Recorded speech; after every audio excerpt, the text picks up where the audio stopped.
கடல் வந்தாதான் நாங்கள் நீந்த பார்க்கணும். ஆனா அவங்க வந்து பார்க்க வேண்டிய மனச்சாட்சி அது எனக்கு தெரியும். ஆனா ஒவ்வொரு வருஷம் சார் இப்படி சொல்லி சொல்லி சார் ஒவ்வொரு மண் போய் கொண்டே இருக்கும். ஒவ்வொரு வருஷம் சொல்லி சொல்லி சார்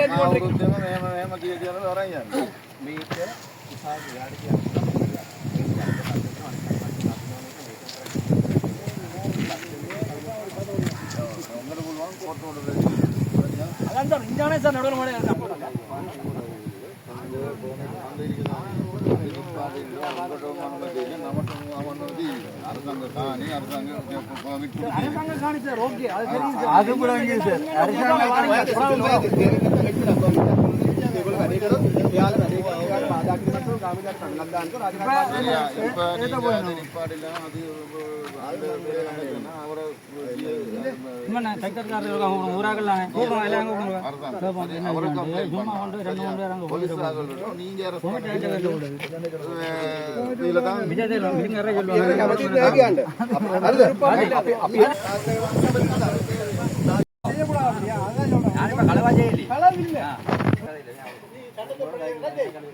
குடும்பங்களே அப்படியே ஒதுக்கி விட்டுரும். யோசிக்கணும் நாங்கள் எல்லாம் வரப்போறாங்களே எங்க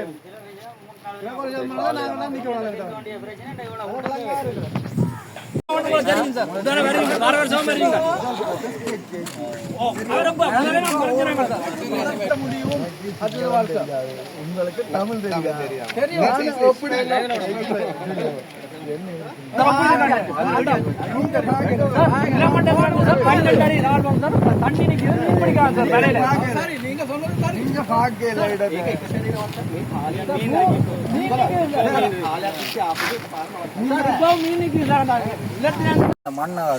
மண் அகழ்வு என்னென்றா வெளி விநியோகம். இது வந்து நாங்கள் ஏற்கனவே முதல் இந்த பிரச்சனை வந்து பரிந்துரை நீதிமன்றத்துக்கு நாங்கள் போயிருக்கிறோம். அங்கே போய் சும்மா முடிக்க சொன்னதால நாங்கள் அதை அப்படியே பேசாமல் இருந்தது, இங்கே கொடுக்கல. அதுக்கு பிறகு இப்போ வந்து என்னென்னா நல்லூரை சாட்டி மண்ணை கொடுக்கணும். இது வந்து எங்கிட்ட ஊருக்கு தீங்க விளைவிக்கக்கூடிய மாதிரி தான் இது நடக்குது. இந்த இடத்துல உங்களோட ஊர்லாம் இந்த மண் என்னென்னா குடியிருப்புகள் இல்லாத இடங்கள் கணக்கே இருக்கு. அங்கே வந்து கள்ள மண்ணுகள் எல்லாம் போகுது, அது எல்லாருக்கும் தெரியும். அப்படிக்கா போகுது சார், ரோட் அளவு அப்படிக்கா போகுது, அது எல்லாருக்குமே தெரியும். இப்போ இங்கே போட்ட பொமிட்டை வந்து வேறு இடத்துக்கு போட்டு கொடுத்துருக்கலாம் தானே. ஏன் நாங்கள் பாதுகாத்து கொண்டிருக்கிற இந்த மண்ணை வந்து கொடுக்கணும்? அது சார் 10 வருஷமா சார் இஞ்சான்னு சொல்லி ஏற்றி கொண்டு இருக்கிறோம். இப்போ நான் கோயிலுக்கு கேட்கிறோம், இந்த நல்லூருக்கு கொடுக்குறாலே எங்களுக்கு பிரச்சனை. இதே வந்து நாளைக்கு சென்னதி கோயில்காரர் கேட்கணும், நாளைக்கு வேற வேற கோயில்காரர் கொடுப்பேன் கேட்பினோம். கொண்டு கொடுத்துட்டு கொண்டு கொடுக்காமல் விடையில எல்லா கோயிலுக்கும் நாங்கள் கொடுத்து கொண்டிருந்தா எங்கிட்ட குடிமனைக்க கடல் தண்ணி வந்துடும். கடல் தண்ணி வந்தால் மக்களால் வாழ இயலாது, எந்த விதமான செயற்பாடும் செய்ய இயலாது, மரங்களோ மற்ற நல்ல நீரோ கிடைக்காது. இப்போ சார் அந்த தண்ணி இப்போ மீன் பிடிக்கலாம் சார், வேலை கொண்டு போனா ஏன்னா அப்படி பெரிய புட்டியாக்கிறதா 12 அடி தாழ்பத்தில் இருக்குது. இப்போ கீழே இப்போ கிரவுண்ட் லெவலில் இருந்து கிட்டத்தட்ட கனியவளக்காரருக்கும் தெரியும் 11 அடி ஆழ்பத்தில் இருக்குது. இப்போ இருக்கிற மண் புட்டியை வந்து நிறவினா கூட அந்த பள்ளத்தை நிறவேலாது. திருப்பம் இதுக்கு வர்றது இது பெரிய மட்டத்தில் எடுக்கிற முடிவு வந்து சரியான தவறான முடிவுகளை எடுத்துக்கொண்டு வருகிறோம். ஆனால் இருக்குது, மண் எடுக்கக்கூடிய இடங்கள் இருக்குது. நாங்கள் அதுக்கு எந்த விதமான தடுப்புமோ எதிர்ப்புமோ இல்லை. எங்கென்ற இடத்துல வந்து மண் ஏற்றுறதை நாங்கள் முற்றாக தடுக்கிறோம். பொதுமக்கள் எல்லாரும் இல்லை என்னென்னா எந்த ஊர்லேயும் வந்து ஒருத்தர் எதிராளியா இருப்பார். அது எந்த கூட்டத்தில் எந்த இடத்துலையோ இருப்பினும் அது எந்த பெரிய தலைவர்மாருக்கும் அது நடக்கிறது உண்டு. ஒருத்தன் அதில் எதிராளியா இருப்பேன். அப்படித்தான் எங்கள் இதில் நடக்குது. ஆனால் நாங்கள் வந்து பொதுமக்கள் எல்லாரும் ஒன்றா தான் இருக்கிறோம். இது வந்து ஒரு மண்ணாவளு நடக்குமா இருந்தால் எங்கள்ட பிரதேசத்தில் எந்த விதமான ஒரு அமைப்புகளுமோ இருக்காது. அது தேவையில்லை தான். ஒரு அமைப்பில் அனுமதி இல்லாமல் தங்கண்டி எண்ணத்துக்கு செய்கிறண்டா அந்த அமைப்பு இருந்து எந்த விதமான பிரயோஜனமும் இல்லை.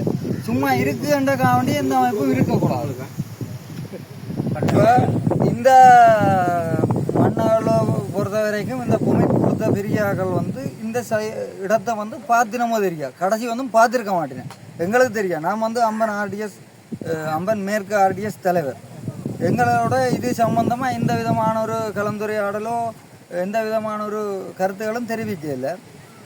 இந்த மண்ணால் கொடுக்குறோன்னா முதல் சொயில் டெஸ்ட்டுகள் கணக்கு டெஸ்டிங்குகள் இருக்குது. தெரியும், கனியவளக்காரன் வந்து இதுகள் பார்த்து ஆல்ரெடி பார்த்து சார் பார்த்து மண் வளர மாட்டு சொல்லி ஏறும் வருமானு சொல்லி கொடுத்து கொண்டே இருக்கிறோம் சார். ஆனால் ஒரு காலம் மண் வளரா சார், பேக்காடு எங்களை ஏமாற்றி கொண்டே இருக்கிறோம். இதை வந்து நாங்கள் தடுப்போம்.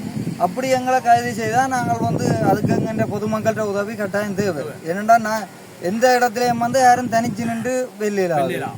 ஊரா எல்லாரும் சேர்ந்து தான் செய்யலாம். என்னண்டா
நீங்க 4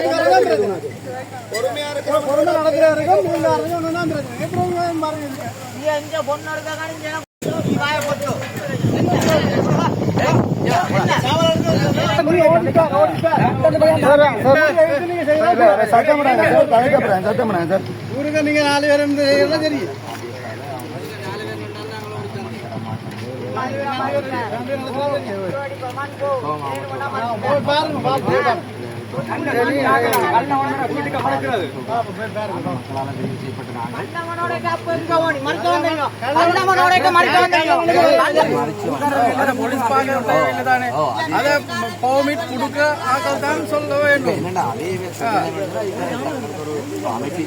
அதுதான்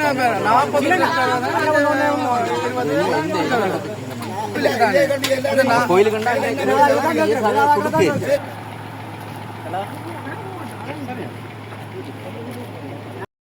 சொன்னா தங்கள் அமைப்பு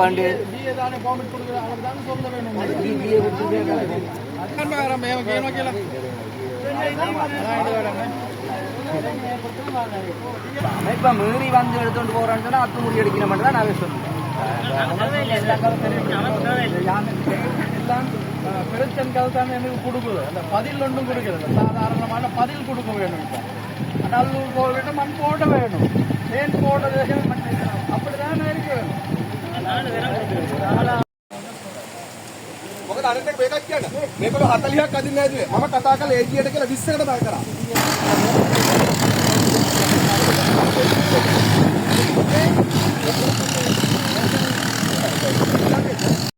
ஏஜி ஆபீஸ் அரச சொல்றாங்க. அது வந்து நீங்க கேட்கணும் வந்தது ஏஜி ஆபீஸ்ல நீங்க போற என்னன்னு கேக்குறது. ஓகே சரி சரி